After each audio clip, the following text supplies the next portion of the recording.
Well, I'm going to interrupt my plans because these canvases came in, and they're all slated for a winter show. I'm involved in a couple of winter shows, or Christmas shows, winter shows, what have you. I have enough work for the other one, but half a dozen 12 by 12 inch canvases were requested specifically. So time gets away on us quickly, and if I have 6 paintings to do, even if they're not large, I better get at it. I do have some scrubby dub beat up brushes I could use, but they're not very big, and that would take me forever to stain these canvases. So although this is a little larger brush and still a perfectly good one, I'm not being rough on it, so I don't mind using it for these. Now in general, well, I shouldn't say in general, I never paint over just white canvas. There have been times, more years ago than recently, that I would. But then I would thin off my my pigment with linseed oil. And usually I would just keep that way of doing things relegated to the skies, and that was partly because of the technique I was using, the brushwork. I liked the paint at that time to be a little slipperier than I do now. But with linseed oil, you know, your paint gets a little runnier and you end up with better mechanical adhesion. If you paint it in a little more of an impasto fashion, then you know, it's just like painting the walls in your home, in that the gesso is typically, it's a water based, right? It's acrylic, and so you won't get your oil paint bonding chemically with the background. All you'll end up with is a mechanical bond, which is fine. Gesso is more or less chalk, and it will absorb into its finest holes on a particulate level the oil paint, and it really does a good job of that if you're thinning your oil off with a bit of, well, whatever you typically thin your oil off with. In my case, it'll be turpentine or paint thinner, mineral spirits maybe. And then it's just like an undercoating on the walls in your house. It'll help your overpainting to bond well with the surface that it's on.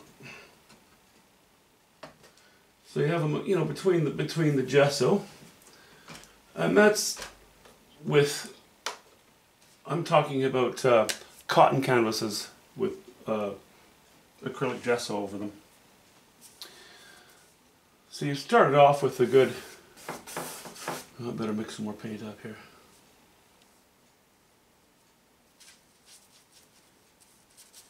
You start off with a good mechanical bond. Then your next layer of paint over that wash in or stain or tint will form a mechanical bond and a chemical bond, because now you're dealing with like substances. Now you're dealing with thinned off oil paint over non-thinned off oil paint. But they recognize each other. They like to bond well. It's very, very good workmanship wise to do things that way. So that's why I will almost always tint a canvas. Now you can tint a canvas with white oil paint if you want. You can, well, there are a number of ways of doing it. I'm just really explaining the way that I typically do things. But you can tint it with a little bit of white paint so that you still end up working on a white surface if that's what you prefer. I tend not to like a white surface. I find that it blinds me a little bit. Certainly if I'm doing something plein air. I find it a little too blinding. So, just by staining all of my canvases prior to painting on them, we get rid of the white. And even if I choose not to do a wash in, as in draw the scene in charcoal and then wash in roughly the colors with paint, even if if I do that, we still have a wash in. We're staining it. It's just that we're in our stain. We're approximating the colors we're going to use, in the places that we're going to use them on our painting.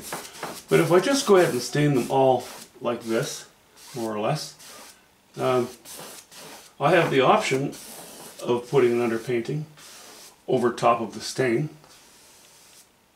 or just putting the painting directly over the stain. That way I will not end up with if you were just to take oil paint and go right onto a white canvas, you're likely to end up with tiny little areas where the divots in the canvas didn't quite catch paint, and they'll end up as sparkly little bits that actually have no paint on them at all. And although, on a study or something like that, I don't see any reason why that would be a real problem. But for finished work, I would say that industry standard typically dictates that you want paint on every square inch of that canvas. And if it's white paint that's showing through, fine. At least you've got your workmanship and things covered. But I don't like those little white sparkly things. I know it can actually have a bit of a nice effect, looseness-wise, visually. It's not my cup of tea. That's all.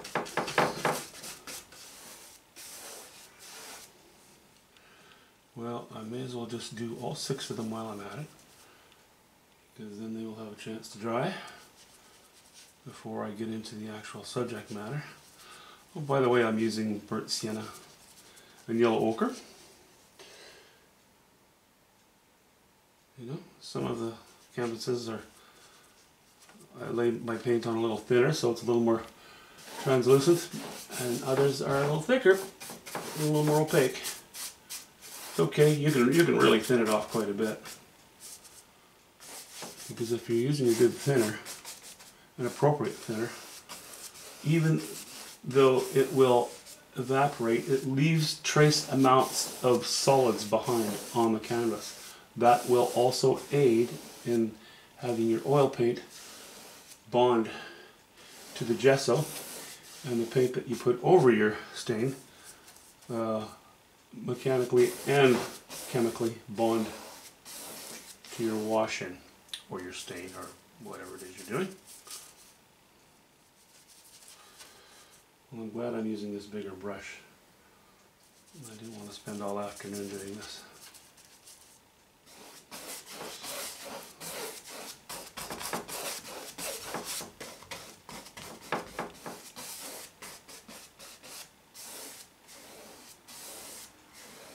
And also, it's easy enough now for me just to sort of go more or less unidirectional with my with the brush, so we don't end up with some kind of a distracting pattern on the stain or on the washing, the stain. Okay, I think I've got a couple more to go, but I'll leave you to your misery and you can leave me to mine. We'll talk to you soon. Have a good one.